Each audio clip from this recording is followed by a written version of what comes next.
Toda declaración de derechos ha sido históricamente un avance. Desde aquel Código de Hammurabi de 1775 a.C., que sentaba unos principios para evitar la opresión del débil por el fuerte, se ha avanzado y mucho en la definición de unos valores mínimos universales que han de guiar el comportamiento de los pueblos. Y hoy, víspera de la conmemoración de los 50 años del famoso discurso de 15 de marzo de 1962, en el que John Fitzgerald Kennedy declarase que consumidores somos todos y origen de la celebración desde entonces del Día Mundial del Consumidor, ningún marco se antoja más adecuado para su presentación que la universidad. Conscientes de que la universidad es sinónimo de investigación y de docencia, pero también de servicio para la sociedad, no es tampoco baladí que su presentación sea precisamente en esta Universidad Complutense de Madrid, por su acreditado protagonismo en la renovación social, cultural y política de este país. Porque, como se ha recordado en ese periplo histórico también traído a colación por la presentadora de este acto, la técnica de la Declaración de Derechos es en verdad un gran avance de la humanidad, quizás una utopía que trata de transformarse en una norma para después, a su vez, transformar la realidad. Porque generalmente las declaraciones de derechos lo que reflejan es lo que no hay y lo que, sin embargo, debería haber. Y aquí también se trata justamente de eso. Si los derechos de los consumidores, si los intereses de los consumidores, los usuarios de los servicios bancarios y financieros estuvieran perfectamente atendidos espontáneamente por quienes pueden doblegarlos, quienes pueden dominarnos, pues ciertamente no sería menester esta declaración. Toda declaración es siempre una declaración frente, no quiero decir contra, pero sí una declaración frente a quienes son poderosos ante los titulares de esos derechos que vienen a proclamarse. Además, las declaraciones de derechos, y esta singularmente, debe tener la relevancia de alertar a la opinión pública contra los potenciales abusos que determinados poderosos económicos de la sociedad actual pueden cometer. Así que bienvenida sea esta técnica. Es verdad que lo propio de las declaraciones de derechos actuales, como la que hoy estamos conmemorando, que se va a firmar, es que son declaraciones no tanto universales, como se ha dicho, sino declaraciones de un determinado sector de población que está en una situación de debilidad y que necesita ser socorrida. Por eso se habla de declaraciones de los niños, declaraciones de las mujeres, declaraciones de las personas minusválidas o discapacitadas, como ahora se diga más correctamente, discúlpenme si no estoy tan al tanto de ese lenguaje. Es decir, declaraciones de derechos, o de las mujeres ciertamente también, de grupos determinados de la sociedad que se considera que están en una situación de debilidad. Es verdad que, como hay la costumbre en España, que no en todas partes, de tener dinero en el banco o de participar en este mundo financiero, prácticamente estamos ante una situación de universalidad. Así es que celebro mucho esta iniciativa, agradezco a los organizadores que se hayan acordado de la facultad, porque en efecto todo lo que se ha dicho de la facultad es cierto y podíamos hablar largo tiempo de ello. Estamos muy contentos en la facultad de poder alojarles en la que seguramente es la sala más noble de nuestra facultad, en donde están los retratos de los decanos de la Facultad de Derecho desde el siglo XIX en adelante. El último, el profesor Iturmendi, que además tenemos el honor de que nos acompaña personalmente. Muchísimas gracias. Muy buenas tardes a todos. Es para mí, y esta vez no es fórmula de estilo, un enorme placer, una dignidad, un honor estar en la universidad donde más horas he pasado. No donde he estudiado, lo hizo mi esposa, pero entre que venía a buscarla y me colaba en las clases, mi sueño era haber estudiado aquí. Pasé por la Autónoma, Alcalá de Henares, Cardenal Cisneros, Luis Vives, pero mi orla es de aquí, así que me siento en mi casa y así debe ser. Por lo tanto, es un enorme honor, una satisfacción, y cuando dejé esta universidad siempre pensé qué va a ser de mí, a quién preguntaré a partir de ahora. Porque en la universidad aprendí mucho, disfruté mucho, corrí bastante y la verdad es que saqué muchas enseñanzas en todos los sentidos. Después de todo eso, vuelvo con algo de los deberes hechos. Allá por finales del año 2003, principio de 2004, Ausbank Internacional organizó un congreso en Uruguay y vislumbramos vislumbramos lo que hoy es un hecho incontestable, cruel y fatídico, y es que caminábamos hacia el abismo. Había que trabajar en plural, en global, en universal, y pensamos una declaración ecuménica de aquello que más nos une: las tarjetas de crédito, los préstamos, los alicientes de pedirlos para conseguir hoy, más pronto que mañana, a través del préstamo, el crédito, el factoring, las distintas fórmulas financieras, y que esa globalización podía llevarnos, como digo, al abismo. Empezamos a trabajar y gracias a las nuevas tecnologías, más de 200 expertos, juristas, magistrados, abogados, fiscales, de un lado y otro del Atlántico, pusimos nuestro saber encima de la mesa y creamos una declaración no de derechos, que está mal llamada como muchas declaraciones, sino de intereses, porque nunca pensó ser derecho positivo, aunque una vez en Bolivia se nos convocó para hacer la ley, lo cual fue un enorme honor, pero sí que es el interés, que es un bien que todavía no está jurídicamente protegido, y era necesario convertirlo en derecho. Los hechos nos dieron la razón. En el año 2007, la crisis financiera global, a través de la subprime, luego Lehman Brothers. En el año 2008, la crisis económica y social, y lo que venimos arrastrando, que es una ruptura absoluta. El paradigma ha cambiado o el mundo se acabará. No podemos seguir funcionando así. Las declaraciones de hoy, un exdirectivo de Goldman Sachs diciendo que se marcha de Goldman Sachs porque está harto de escuchar cómo se habla de los clientes como alguien a quien hay que atrapar y quitarles el dinero, no le permiten seguir trabajando allí.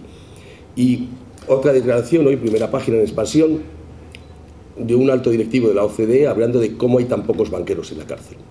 Pues bien, nosotros reivindicamos el noble oficio de banquero, la necesidad de un sistema financiero eficiente, de una prosperidad hoy a través del préstamo y el crédito. Y esa declaración, a través de ese esfuerzo y ese trabajo, salió adelante.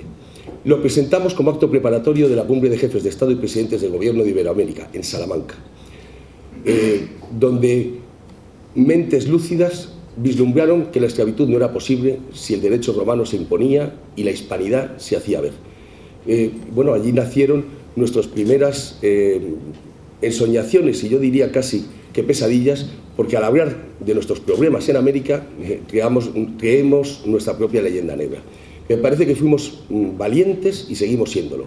Esta declaración tiene un enorme componente hispanoamericano, de esa nueva España que huele a caña y que tiene tanto que enseñarnos y de la que esperamos seguir aprendiendo. Latinoamérica ha sido casi siempre las crisis el problema y ahora es parte de la solución.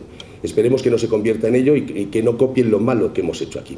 Esta declaración ha hecho un periplo que me gustaría citar muy brevemente. Me voy a dejar bastantes sitios, algunos habéis estado en ellos, otros no, pero los conocéis. Fue para nosotros un enorme honor estar en el Archivo General de Indias, un lugar magnífico donde están los archivos de América más importantes del mundo. Cada una de sus bibliotecas está hecha con madera de uno de los países, y que en la caja fuerte, junto con las 17 cartas del almirante de Cristóbal Colón, esté la declaración. En la Universidad de Salamanca, en el cuarto de incunables y manuscritos, esa caja fuerte brutal que hay que abrir con dos.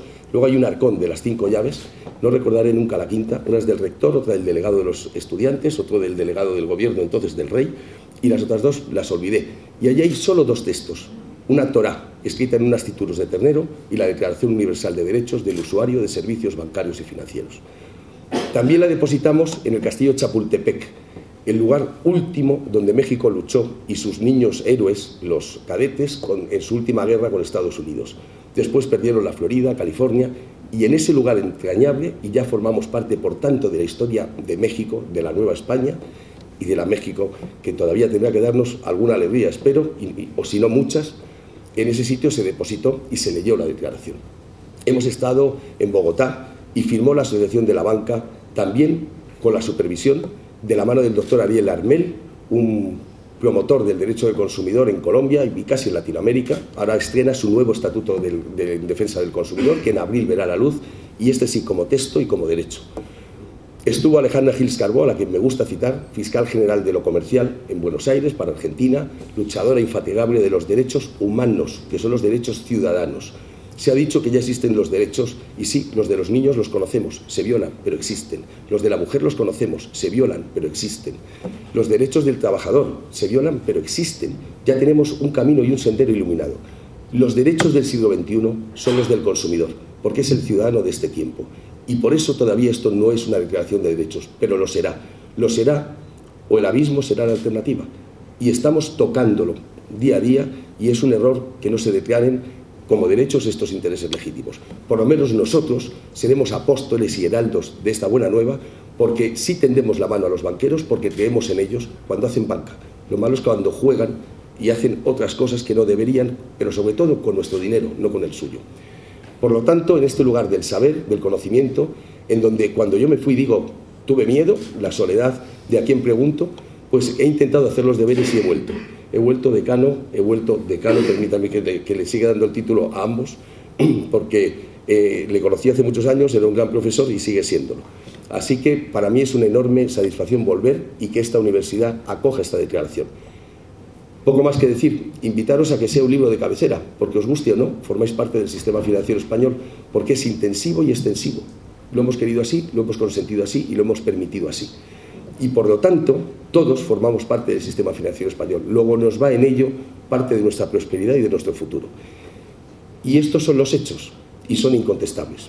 Y a mí me parece que solo hay algo más poderoso que un ejército, más poderoso que todos los ejércitos con todo su armamento, y es la fuerza de una idea cuyo tiempo ha llegado. Y esa idea son los consumidores y sus derechos, por el siglo XXI, por prosperidad y porque se reconozcan mañana y así muchos más años los derechos de los consumidores. Gracias. Buenas tardes a todos. En primer lugar, tranquilizarles, porque si ven ustedes el programa es terrible, porque pone discursos iniciales. Eso quiere decir que luego habrá otros, pero no. Es una forma de hablar. Afortunadamente luego no hay discursos, sino lectura del articulado y de alguna declaración de la Declaración de Derechos Humanos. Bien, mi intervención es en mi condición de representante del Instituto de Derechos Humanos que radica en esta facultad, que es el primer instituto de derechos humanos que se crea en España, que fue fundado en su momento por Joaquín Ruiz Jiménez Cortés, que es una persona muy popular, pero fue el único que no me votó mi oposición a la cátedra, por tanto yo siempre no lo olvidamos en nuestras oraciones, en casa. Bien. Y el actual director de ese instituto, el profesor Fernando Falcón Tella, no ha podido acompañarnos por razones de tipo de enfermedad física de su familia, por lo tanto tengo que sustituirle. Están ustedes en una casa muy abierta siempre a todo este tipo de iniciativas, y afortunadamente Raúl Canosa, decano de esta casa y catedrático de Derecho Constitucional, ha hecho suya esta iniciativa de Ausbank. La Declaración Universal es muy importante, ciertamente. Hay un peligro que es la trivialización de los derechos. Si se habla de los derechos de cualquier cosa, se trata como derechos humanos, pero realmente la dimensión consumidor, aunque no somos solamente consumidores, sería muy deseable que todos los seres humanos tuvieran capacidad de consumo, pues es una dimensión ciertamente importante. Nosotros lo estudiamos en su tema y por tanto nos añadimos a esta declaración, que la suscribimos, y estamos encantados de acudir a este acto. Tenemos aquí el cuadro delante de Francisco Giner de los Ríos, que fue el fundador de la Institución Libre de Enseñanza, primer titular de una cátedra de Filosofía del Derecho en España, que era un cuadro que nos lo han pedido tantas veces para actos, que estamos tentados a darles una copia falsa, es decir, a la gente y quedarnos con el original, pero ahí está reproducido y fue un pionero en el estudio de esta era de los derechos. En cualquier caso, bienvenidos todos a esta casa de estudios, donde la facultad ha estado siempre en la avanzadilla, y Ausbank ha sido una institución en una sociedad como la española, que tiene muy poca sociedad civil, pues donde cubre un hueco importantísimo. Y nada más, y aunque nosotros tenemos fama, los filósofos del derecho, de ser los mejores anestesistas de la universidad, y mejoramos incluso la anestesia que suministran los del clínico, porque tiene la ventaja de que no hay que eliminarlo luego en orina ni nada, ni no tienen los inconvenientes que tiene una anestesia prolongada. En cualquier caso, este es el sentido de mi intervención. Simplemente adherirme, felicitarles a ustedes por esa y procurar que nos tengan al tanto de otros tipos de actividades en el futuro, y Dios quiera que esta Declaración Universal de Derechos, que estaría en la última generación. Yo recuerdo que Hernando, cuando la apertura de tribunales, hace muy poco tiempo, me parece que fue su último acto, habló de la última generación de derechos. Un poco, yo creo que es un error hablar de la última, porque pues sería la tercera, cuarta, pero eso de pretender la última es como llamar contemporáneo a algo, porque lo contemporáneo deja de ser contemporáneo. Deja de ser contemporáneo. Y pero estamos en un país donde se sigue llamando edad contemporánea la que empieza con la Revolución Francesa, que es... Hombre, sería contemporánea para Sara Montiel, por ejemplo, pero no para el conjunto de los españoles. Mi felicitación a todos y muchas gracias por la atención, y a Ausbank por la iniciativa, que yo creo que es una iniciativa de éxito y está llamada a hacer muchas y mejores grandes cosas por nosotros. Muchísimas gracias. Octavo, Considerando que el Estado de Derecho constituye la herramienta más eficaz para evitar las disfunciones que, como efecto natural, pueden derivarse en algunos casos del mercado, que la efectividad de las normas requiere necesariamente su adaptación a la realidad que se pretende regular, que existen entidades financieras que prestan y comercializan sus productos y servicios en más de un Estado, existiendo en muchas ocasiones notables diferencias respecto a la regulación de los servicios financieros y la protección de los usuarios de los mismos. 26. Considerando que las reclamaciones o quejas de los usuarios requieren su pronta solución, dada la celeridad del tráfico, y que dicha solución puede obtenerse en el propio seno de las entidades financieras mediante la intervención dirimente de terceros o con la participación de las autoridades competentes, todo ello sin perjuicio de su derecho a acudir a los órganos judiciales en defensa de sus legítimos derechos. 29. Considerando que la naturaleza global de muchos aspectos relacionados con la prestación de servicios financieros permite el análisis y la propuesta de soluciones igualmente globales y exige la elaboración de una declaración universal de derechos de los usuarios de servicios bancarios y financieros. Article 4. Non-discrimination des usagers. Les citoyens ont droit à être usagers du système financier et de ses entités, en accord avec les lois. Les usagers ont le droit à ce qu'ils ne soient pas discriminés injustifiablement au moyen d'imposition de taxes ou quels que soient les moyens de paiement utilisés. Avec cet objectif, les autorités veilleront à ce que les entités bancaires peuvent accéder au système de paiement indispensable pour leur opération, sous conditions objectivement justifiées et appliquées de manière non discriminatoire. Aussi, les autorités veilleront à ce qu'il ne soit pas interdit aux entités bancaires participantes dans un système de paiement participer à d'autres systèmes concurrentiels. Artículo 7. Mejora de la prestación de servicios financieros, relaciones humanas. Las entidades financieras procurarán el ofrecimiento de mejores productos y servicios financieros y la implantación de medidas encaminadas a la racionalización de los recursos humanos y tecnológicos que permitan incrementar los niveles de calidad de sus productos y servicios.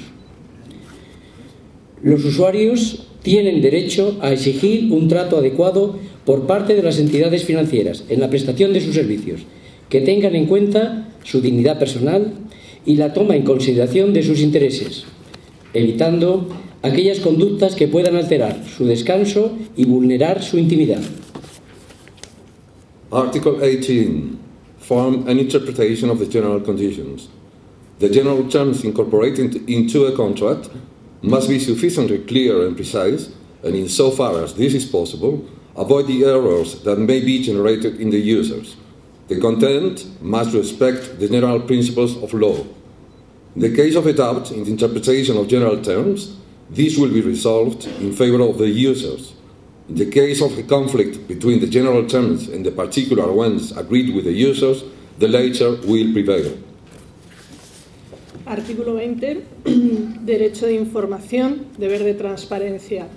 Los usuarios tienen derecho a recibir información clara, adecuada, inteligible y completa de los productos y servicios ajustados a sus necesidades que ofrezcan las entidades financieras y de sus correspondientes contraprestaciones y gastos, así como de las condiciones de los contratos que tengan por objeto tales productos y servicios. Los usuarios tienen derecho a recibir la información adecuada de las entidades antes, durante y después de la celebración del contrato. Las entidades financieras informarán debidamente al mercado y a las autoridades competentes, según lo previsto en su normativa nacional, acerca de su situación financiera y empresarial. 第3章保护服务使用者的个人资料、隐私和尊严。第28条保护个人资料的权利。根据全国法律规定，对于金融机构或附属机构在提供服务时所获得的个人资料，金融服务使用者有权得到保障。服务使用者需要在自愿、具体、不含糊和充分理解之下同意其所提供的个人资料的用途。除非有法律授权，处理有关服务使用者的个人健康资料需要获得其明确同意。所处理的个人资料必须不时地更新和如实反映服务使用者的真实情况。Derechos económicos de los usuarios de los servicios financieros. Artículo 38, derecho al ahorro. Los poderes públicos promoverán la existencia de un sistema financiero que proporcione diversos productos o instrumentos de ahorro que no conlleven riesgo alguno para el mantenimiento de su patrimonio. Cuando tales productos o instrumentos tengan carácter especulativo o generen riesgo de ocasionar una merma patrimonial en el usuario, este deberá ser informado de la naturaleza de aquellos y de las posibles consecuencias y riesgos de su contratación. حق الاقتراض. يحق للمستهلكين الحصول على قروض عادلة من طرف المؤسسات المالية عندما يفون المتطلبات القانونية وعندما تخولهم ملائماتهم الاقتصادية رد هذه القروض. لا يمكن أن يتوقف منح تسليهات للقروض لصالح المستهلكين على ظروف تتعلق بالجنس أو العرق أو الدين أو الرأي أو بظروف أخرى مماثلة شخصية كانت أو اجتماعية. على السلطات الأهلية أن تمنع تلك المواد التي قد تكون مفرطة للمستهلكين وخاصة تلك التي تقوم باستحقاق فائدة مفرطة على الفوائد. ستقوم الدول بنهج سياسة عرض القروض الصغيرة لتيسر على الأفراد الحصول على مبالغ كافية ومناسبة تمكنهم من تحقيق مستوى عيش كريم لهم ولذويهم. على الدول أن تتخذ الإجراءات اللازمة لبلوغ الإقصاء التام لممارسة الربا، وذلك بتحديد المسؤولية الجزائية للذين ينهجونها. وفي هذا السياق ستعد ممارسات ربائية كل تلك المبالغ التي يتسلمها أولئك من المستهلكين والتي تعتبر مفرطة بوضوح طبقا للقوانين السارية العمل بها وطبقا لظروف الأسواق، كان ذلك باعتبارها فائدة أو بأي صفة أخرى. Artículo 43. Limitaciones a la propiedad. El derecho de propiedad constituye uno de los principales mecanismos de subsistencia para el ser humano. En consecuencia, los usuarios solamente podrán ver suspendido su derecho de propiedad sobre el ahorro cuando las necesidades justificadas de la economía nacional reconocidas por las autoridades internacionales exijan la congelación de los fondos de las entidades financieras. Dicha medida, que deberá en todo caso adoptarse por ley, dará lugar a la adopción de adecuadas compensaciones o remuneraciones por la privación temporal de los fondos. Los Estados promoverán la adopción de sistemas de protección del insolvente en los términos previstos en las leyes. Artículo 46. Defensa colectiva de los derechos de los usuarios. Las asociaciones de defensa de los usuarios, así como los organismos públicos competentes en la materia, podrán ejercitar las acciones en defensa de aquellos relativas a las condiciones y circunstancias generales del mercado financiero en los términos previstos en las leyes. También podrán ejercitar la acción declarativa de nulidad de aquellas cláusulas que, por falta de reciprocidad, generen un desequilibrio desmesurado entre el usuario y la entidad. Todas aquellas cláusulas que den lugar a un desequilibrio excesivo en las posiciones de las partes se considerarán abusivas, pudiendo los usuarios y las asociaciones solicitar su exclusión o anulación y el pago de los daños que les hubiese ocasionado, también en los términos previstos en las leyes. Artículo 49. Daños y perjuicios. Los usuarios tienen derecho a la indemnización de los daños y perjuicios que les haya causado la actividad de las entidades financieras cuando éstas no hayan empleado la diligencia necesaria, así como al resarcimiento de los daños derivados del incumplimiento contractual. También tienen derecho los usuarios a ser resarcidos de los daños morales debidamente justificados que la gestión de las entidades financieras les haya ocasionado. Los usuarios serán resarcidos de los daños producidos por los procesos que contra los mismos se hubiesen incoado, cuando tales daños fuesen injustificados en los términos previstos en las leyes. Los Estados y las entidades financieras quedarán exoneradas de su responsabilidad cuando el daño sea causa directa de un error inexcusable de los usuarios. En todo caso, las entidades serán responsables del reembolso de las sumas que, depositadas por un usuario, entregue o transfiera de modo indebido a otro sujeto. Bueno, muchas gracias a todos por colaborar con esta lectura que, aunque breve, resulta ilustrativa de los principios que inspiran esta Declaración Universal, respecto a la cual, y ya para clausurar este acto, procederemos a la firma como acto simbólico de adhesión a la Declaración Universal.